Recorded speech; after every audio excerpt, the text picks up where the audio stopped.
www.rcpc.co, visión noticiosa y la reflexión del día. Hola, ¿qué tal? Bienvenidos a esta reflexión, a este análisis, a este estudio que estamos realizando para comprender un poco más, para acercarnos un poco más a la primera fuente, a lo que nosotros llamamos Dios o el Padre Altísimo.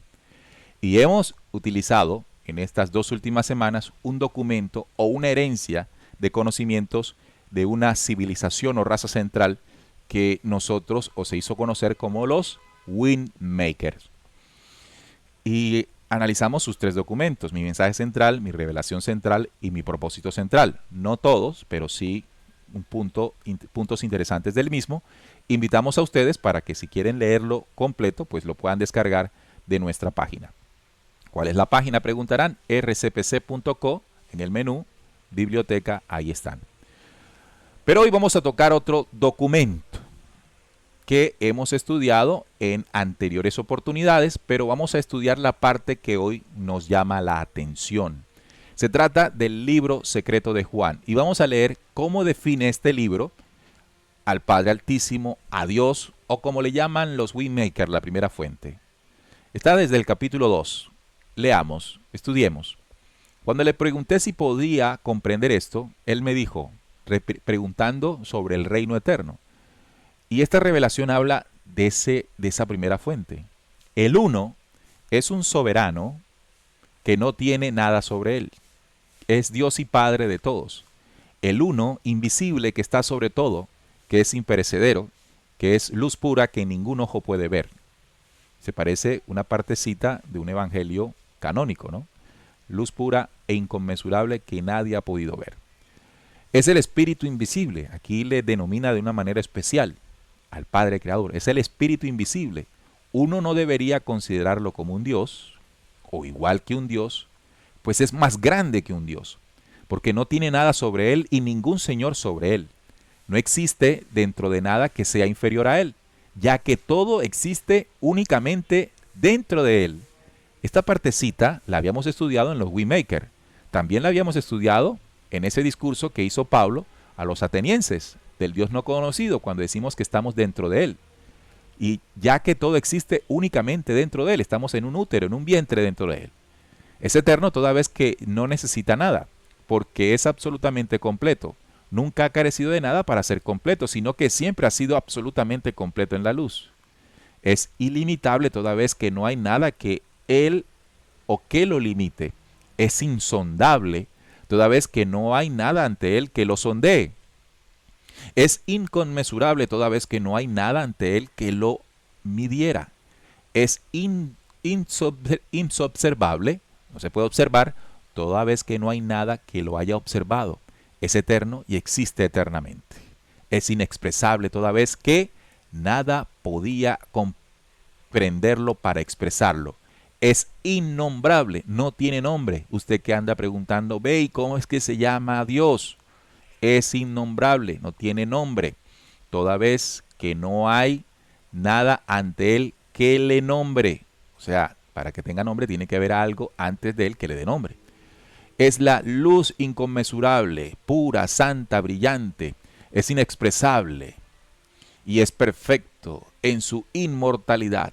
No es que forme parte de la perfección o de la bienaventuranza o de la divinidad. Es mucho más grande.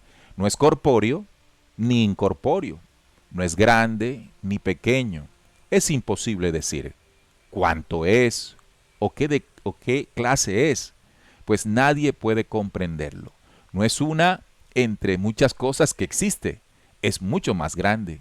No es que sea realmente más grande, sino que como es en sí mismo, no es una parte de los mundos o del tiempo, porque cualquier cosa que es parte de un mundo fue producida una vez por otra cosa. No le fue asignado tiempo, toda vez que no recibe nada de nadie. Eso sería un préstamo. El que existe primero no necesita nada de uno que es posterior. Al contrario, el posterior alza la vista hacia el primero en su luz. Porque el perfecto es majestuoso, es pura e inconmensurablemente grande. Es el mundo que da mundo, la vida que da vida, el bendito que da bienaventuranza, el conocimiento que da conocimiento, el bueno que da bondad, la misericordia que da misericordia y la redención y gracia que da gracia.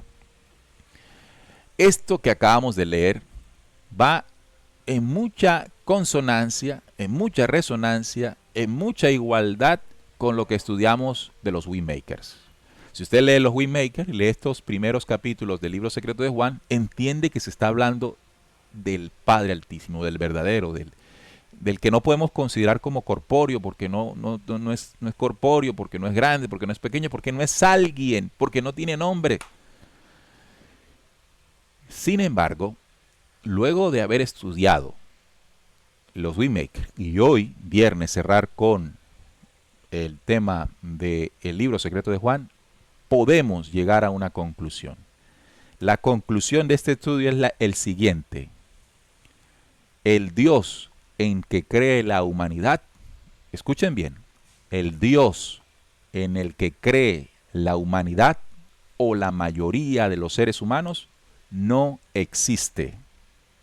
El Dios, repito, en el que cree la humanidad no existe. Ah, entonces no existe Dios. Espere. Acabo de decir que el Dios en el que cree la humanidad. ¿Y cuál es el Dios en que cree la humanidad? Algo muy distinto a lo que hemos estudiado en estas 2 semanas. Primero, creemos en un Dios, Señor, alguien. Creemos en alguien que está pendiente mirándonos, dispuesto a castigarnos si hacemos cosas malas y dispuesto a premiarnos si hacemos cosas buenas. Ese Dios no existe. Eso es más bien el resultado de haber nosotros interactuado con gente, con personas, bueno, si fuesen personas, pero con seres que nos dijeron que eran ese Dios y nos engañaron y a partir de allí nos hicieron creer en algo o en alguien que no es Dios. Vuelvo y repito, la conclusión que podemos sacar en estas 2 semanas de estudios es que el Dios en que cree la mayoría de la gente no existe. Por eso, un ateo dice que no cree en Dios. ¿Por qué? Porque él se pregunta y se hace muchas preguntas y cuestiona sobre el Dios que cree la gente. Entonces, lo que entendemos con esto es que en la medida en que nosotros ampliemos la visión, vamos a conectarnos con el verdadero creador, que sí existe, pero no como el que nosotros creemos que existe. Y ese quiebre y ese rompimiento de esa creencia para pasar a una nueva cuesta, y cuesta bastante. Voy a poner un ejemplo, que ayer reflexionaba con un amigo. ¿Por qué Dios, este es un cuestionamiento que siempre hemos tenido, ¿por qué Dios permite que pasen tantas cosas malas en el mundo? ¿Lo han escuchado? ¿O ustedes se lo han hecho? ¿Por qué Dios no hace nada para que la injusticia se acabe en este planeta? Bueno, esas preguntas se derivan de la percepción y creencia que tenemos de Dios, de cómo creemos que es Dios. Y usted se preguntará, bueno, ¿y cómo nosotros gestamos esa creencia? Ya les dije, primero, con una experiencia que tuvo la raza humana hace miles de años con seres que vinieron y dijeron, yo soy Dios, adórame a mí. Ahí empezó eso. Luego esos mismos seres y luego los seres humanos crearon cultos alrededor de esa imagen de Dios. Y se ha incrustado tanto en la mente y en el espíritu de los hombres que hoy mismo la gente sigue creyendo en ese Dios inexistente, en ese reflejo mínimo, efímero de lo que es el verdadero. Porque cuando nosotros comprendamos qué es realmente la majestuosidad de la creación y del Padre Altísimo, que utilizo simplemente un término para referirme a eso, entonces ya entenderemos esas preguntas que nos hacemos, las podremos resolver. ¿Por qué Dios deja qué? Entonces cuando nosotros decimos, ¿por qué Dios deja qué? Creemos en un Dios o creemos que Dios es el que está pendiente, el que debe resolver. ¿Por qué? Porque, bueno, antes habían unos tipos que se llamaban dioses y estaban metidos aquí y tiraban sus naves y lanzaban sus bombas y castigaban y premiaban y el cuento. Y creemos que ese es Dios.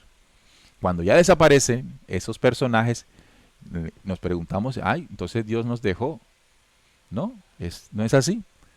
Entonces, comprender eso nos dará respuestas más avanzadas. Pero vuelvo y repito, hacer el quiebre de entender que el Dios en que hemos creído no existe, y lo digo sin ningún temor a equivocarme, no existe ese Dios en el que usted cree, pasar a la dimensión de acercarnos al verdadero, vuelvo y repito, cuesta. A algunos les cuesta más, a otros les cuesta menos, algunos son más rápidos, algunos son más lentos, pero lo que sí quiero decir, utilizando una frase de las que estudiamos durante toda esta semana, nuestro despertar por momentos lento está garantizado.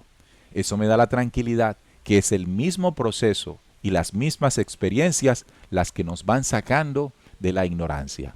De hecho, que estemos hoy, que yo esté reflexionando junto a ustedes, que ustedes estén todavía escuchando esto y no hayan quitado esto rápidamente, quiere decir que hemos avanzado, que estamos viendo las cosas diferentes como parte de nuestras experiencias, como parte de que no entiendo por qué lo percibimos así y me adentro atrevidamente a percibirlo de otra manera. Así que bienvenidos a esa dimensión. No tengan miedo, no tengan susto, no se decepcionen si aún no comprenden, si aún no entienden. Eso es necesario, pero que esas dudas, que esa incomprensión sea el combustible para seguir adelante, para que nuestra voluntad nos vaya llevando a niveles en que vayamos comprendiéndonos, saco fragmentos de lo que aprendimos en estas 2 semanas, que vayamos conociéndonos a nosotros mismos para ir conociendo la verdadera creación, el verdadero Padre, la verdadera luz, el Verbo, como usted le quiera llamar. Porque recuerden, no tiene nombre. Y aquí lo dice, no tiene nombre toda vez que no hay nada antes de él que le dé nombre. Así de sencillo. Todo lo que tiene nombre es posterior al que lo creó, ¿verdad? Entonces, son principios muy sencillos, muy básicos, que nos van enseñando cómo es el Creador. Si usted llegó apenas a esta reflexión, le invito a que entre a nuestro canal y vaya y vea las últimas reflexiones cuando estudiamos los Waymaker y cerramos hoy con el tema del libro secreto de Juan, para que tenga la oportunidad o darse la oportunidad de generar estas reflexiones. Gracias por haber estado allí y regresamos el lunes con más. Un fuerte abrazo de corazón a corazón. A esta hora, escuchas por RCPC, Visión Noticiosa, la otra cara de las noticias.